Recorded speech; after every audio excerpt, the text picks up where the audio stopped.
Today we're going to be talking about no spend January and why it's absolutely stupid and you shouldn't do it. That's what I said. It's stupid. It's dumb. Okay. Thanks for being here.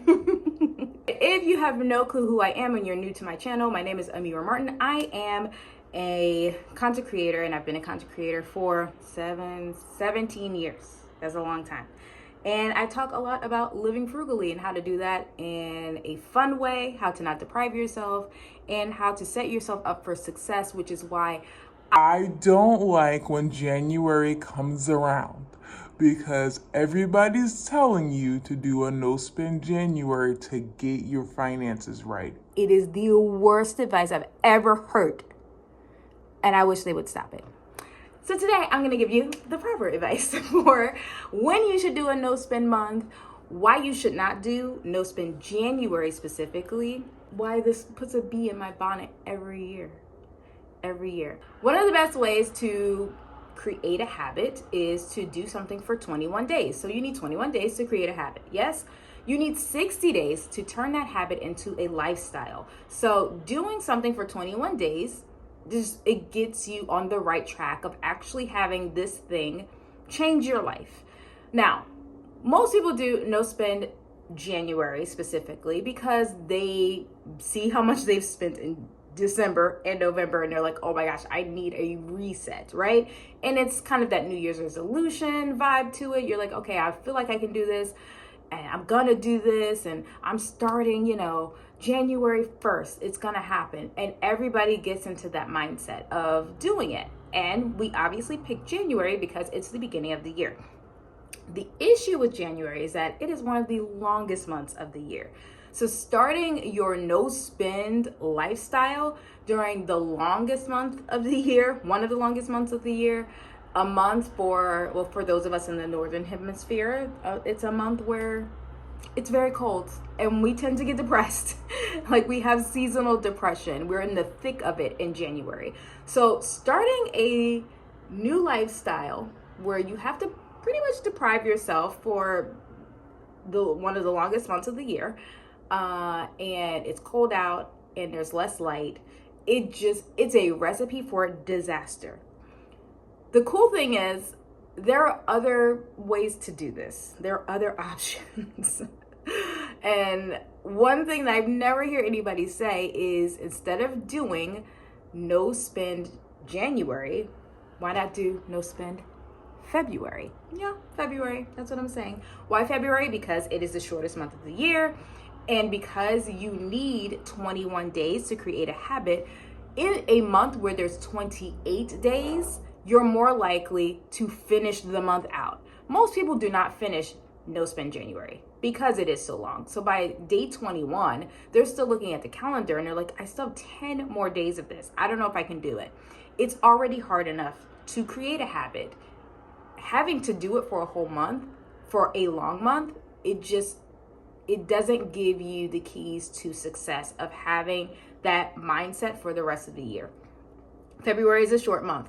We get 28 days, sometimes 29 in February. So by doing it in February, you're able to at least try to set yourself up for success. Another thing about February that I personally love is that there's only one big holiday.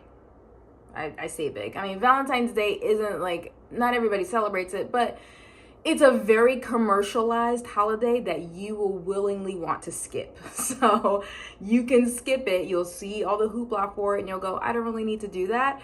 And it kind of gives you the motivation to think of any other holidays where you may not have to spend money on them throughout the year. And you're like, okay, I spend money on that holiday, but I know I really don't have to. And it just gets your wheels turning as you let Valentine's Day pass by. You do not spend any money. It's nice.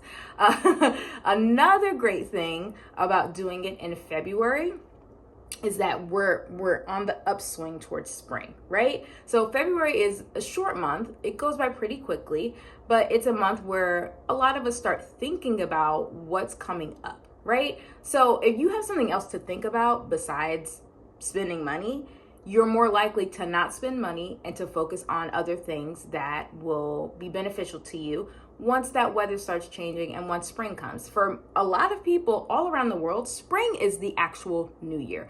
So on the flip side of things, if you do this in February, it's kind of like you're ending the natural year on a high note, because you're like, I'm getting my finances back in order before spring starts, before the actual new year starts.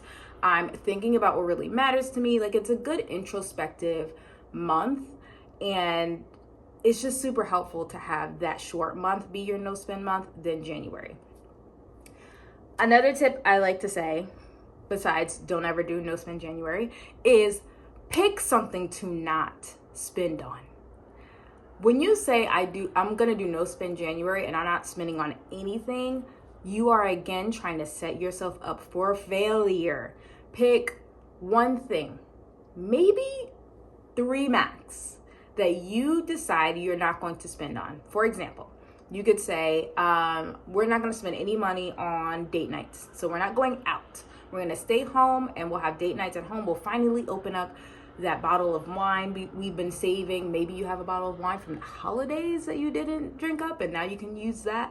You can start using the actual board games and card games that you have in your house for date night. You can sit and watch a movie, maybe for free on that streaming platform that you pay for already. Like, it's more inventive and it's easier when you pick one thing. Another example, I guess, would be deciding to not spend money on others. I know for the people pleasers, that's going to be a tough one.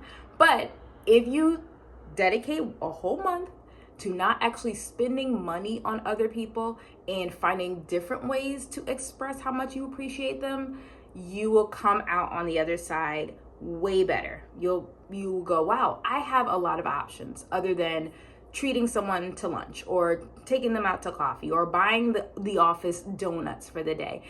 You start to think about other ways you can be present for the people that you enjoy and love. My favorite is making yourself not spend any money on your kids. I have 3. And if that's my no spend, that's a hard one, but it also reminds me to really pay attention to what I've already gotten them. So if I'm thinking they need something and I'm like, they actually don't need that because you've already bought 2 of those, go look in their closets or have them pull out all their clothes or check their shoes. Maybe they're just dirty. They don't need new ones. You just need to clean them. Like, it makes your brain actually think about things instead of just defaulting to spending the money, right? So that's my advice. Pick 3 things max that you'll focus on. If you just want to do one thing, I highly suggest picking one thing and then focusing on not spending on that. But if you like a real challenge, choose 3 things, not everything in your life, okay? That's very, very, very difficult to do.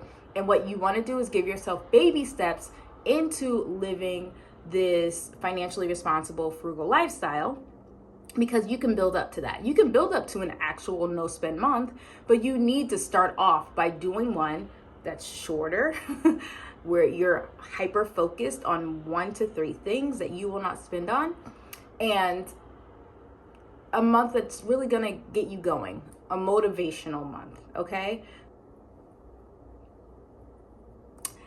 I don't like when people start posting things. Like, they'll post videos on YouTube and they'll write blog posts and they'll do think pieces on whatever new think piece platform there is. And it's really just to get clicks, hits, likes, and make money. Which is the irony of all of this, is that they make money off of you all not wanting to spend money. And they don't even follow the practices of this. So that's my 2 cents as a longtime frugal blogger, as a mom of 3, as someone who feels like she is constantly spending money on everybody and even herself. Give yourself the baby step of not doing no spend January, but if you need to do a no spend month, moving it to February. Okay. Thanks so much for watching. If you enjoyed this video, go ahead and give it a thumbs up. And if you're not subscribed, why am I having a hard time saying subscribed? Subscribed. There we go. you might want to do that too. I'm going to start doing way more of these long form content videos over here, sharing my advice, my unique take on living a lifestyle that you want to live without people forcing you to spend money. That's who I am. I'm the OG de-influencer. I might as well just take that title because anyway, go ahead and subscribe and you'll see more of these videos very soon.